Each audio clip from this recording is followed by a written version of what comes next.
Hello बच्चों, let's read the question. The question is in the circuit shown in figure, find the amount of heat generated when switch S is closed. जब इस switch S को close कर देते हैं तो कितना amount of heat generate होगा इस circuit में वो हमको calculate करना है. तो देखिए जब हमें ऐसा circuit दिया जाए जिसमें कैपेसिटर जुड़े हुए हैं और हमें heat generated निकालनी है तो सबसे पहले की concept में आपको पता होना चाहिए कि हमारा जो कैपेसिटर है वो कितना चार्ज स्टोर करता है Q equals to C V. पहली चीज जो आपको पता होनी चाहिए किसी भी कैपेसिटर में स्टोर चार्ज को हम कैसे देते हैं Q equals to C V से देते हैं. दूसरी चीज जो आपको पता होनी चाहिए आपको केवीएल लॉ लगाना आना चाहिए. KVL means Kirchhoff's voltage law apply करना आना चाहिए किसी भी सर्किट में जिसके according delta V sigma V की जो वैल्यू होती है वो जीरो होती है. Summation of voltage equals to zero. ठीक है, दूसरी चीज आपको ये आनी चाहिए.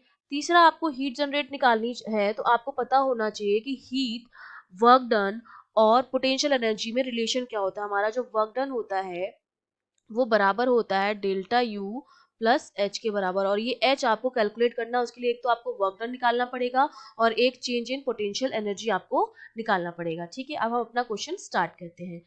तो देखिए यहाँ पर इनिशियली हमसे कह रखा है कि स्विच एस जो है वो क्या है, ओपन है. अभी हमने मान लिया ओपन है तो ये वाला सर्किट जो है हमारा अभी काम में नहीं आ रहा है ये वाला सर्किट. तो हम केवल क्या लेंगे, ये वाला सर्किट काम में लेंगे. ये प्लस है ये माइनस है इस तरह से.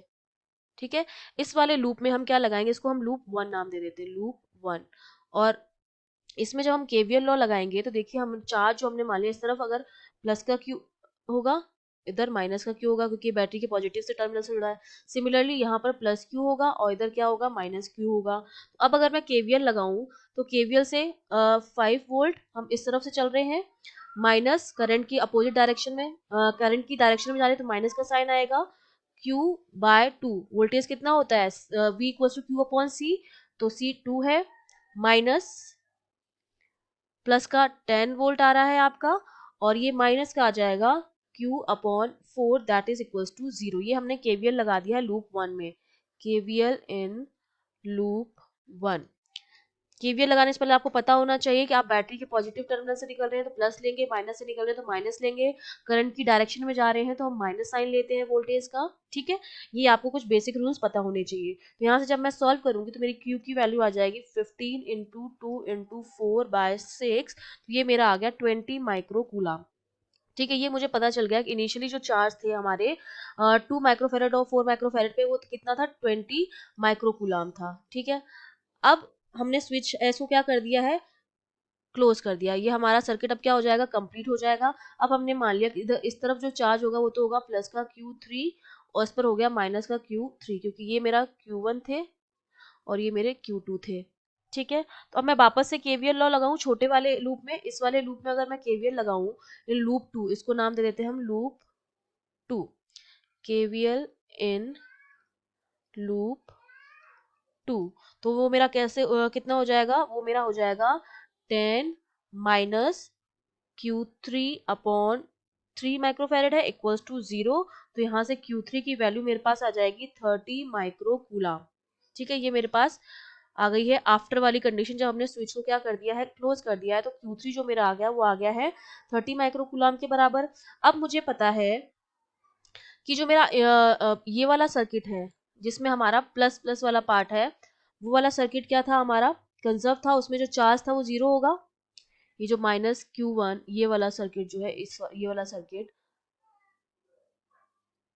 ये माइनस का Q2 और ये वाला, इस वाले सर्किट में हमारा चार्ज जो होगा वो जीरो होगा. मतलब मैं लिख सकती हूँ माइनस का Q1 प्लस का Q3 प्लस और माइनस का Q3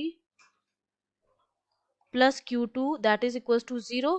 तो ये इसका यहाँ से मेरा क्या आ जाएगा Q1 इक्वल्स टू Q2 आ गया यहाँ से मेरा. ठीक है, ये मैंने निकाल लिया कि स्विच को क्लोज करने के बाद मेरा जो Q1 चार्ज होगा वो Q2 चार्ज के बराबर आएगा. ठीक है, ये हमने कर लिया है, निकाल लिया है. तो अब मैं वापस से अगर केवीएल लॉ लगाऊं फर्स्ट लूप में तो मेरा कितना आएगा 5 माइनस, क्योंकि अब मेरा ये क्या हो गया है Q1 ये माइनस Q1 ये Q2 ये माइनस Q2 ये आपका था यहाँ पर Q3 और ये माइनस का Q3 इस तरह से था. तो अब हम केवीएल लॉ लगाएंगे तो मेरा कितना minus Q1 upon 2 -10 minus Q2/4 को मैं Q1/4 लिख सकती हूँ क्योंकि Q1 Q2 बराबर है इक्वल्स टू 0। तो यहाँ से जब इसको हम सॉल्व करेंगे तो मेरे पास जो Q1 की वैल्यू आ जाती है वो आती है 20 माइक्रोकूलम।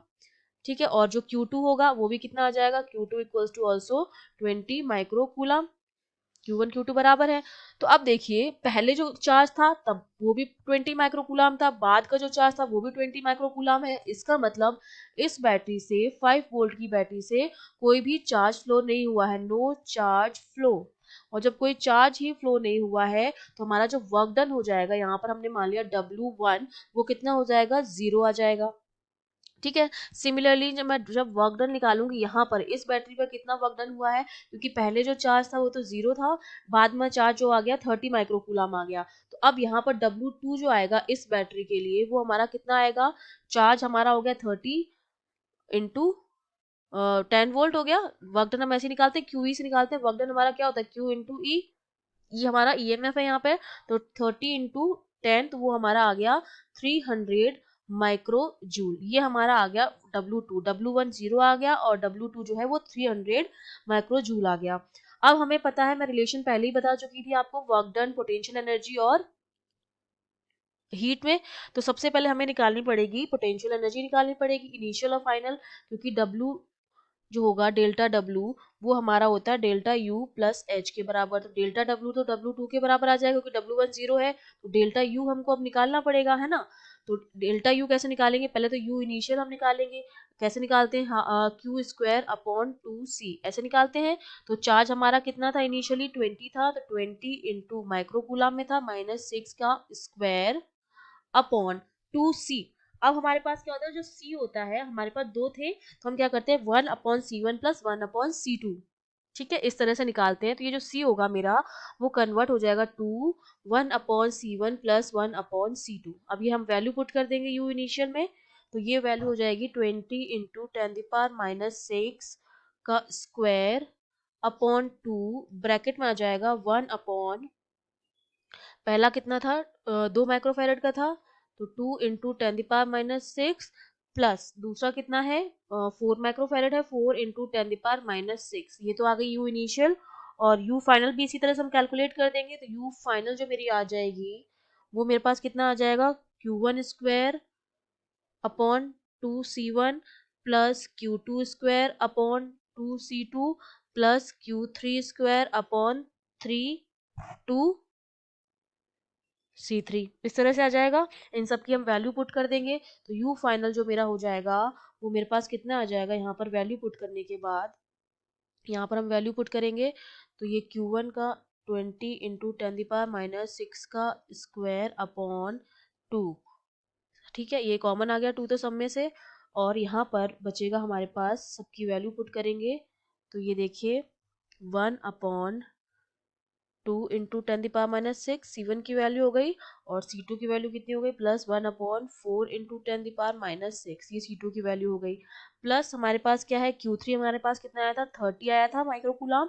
तो 30 इंटू 10⁻⁻6 का स्क्वायर अपॉन 2 इंटू C3 हमारे पास कितना था, 3 इंटू 10⁻⁻6। ये हमारे पास आ गई है U फाइनल। तो अब हम क्या करेंगे, U2 और U1 की वैल्यू पुट कर देंगे तो हमारे पास डेल्टा U की वैल्यू आ जाएगी। तो यहाँ से हम इसको फर्दर सॉल्व करेंगे तो जो वैल्यू मेरे पास आ जाएगी, तो यू इनिशियल और यू फाइनल से हम क्या निकाल लेंगे, हम वैल्यू निकाल लेंगे। तो जब वैल्यू हम निकालेंगे तो ये जो वैल्यू हमारे पास आती है ये आ जाएगी, डेल्टा यू जो मेरे पास आएगा, डेल्टा यू की वैल्यू आती है 300 इंटू 10⁻⁻6 अपॉन 2। ये मैंने कैसे निकाली, you final minus you initial करके। अब सिंपली हम वैल्यू पुट कर देंगे। W मेरा कितना था, 300 into 10⁻⁻6 joule, that is equals to delta U जो हमारा कितना आया, 300 इंटू 10⁻⁻6 अपॉन 2 प्लस H था हमारे पास। तो H की वैल्यू कितनी आ जाएगी, इसमें से ये माइनस कर देंगे तो ये कितना बचेगा, 300 इंटू 10⁻⁻6 अपॉन 2, जो हमारा हो जाएगा 150 इंटू 10⁻⁻6 जूल, जिसको मैं क्या लिख सकती हूँ, जिसको मैं लिख सकती हूँ 150 माइक्रो जूल। तो ये हमारी क्या आ गई है, हीट जनरेटेड आ गई है। Okay, I hope you understood well, all the best.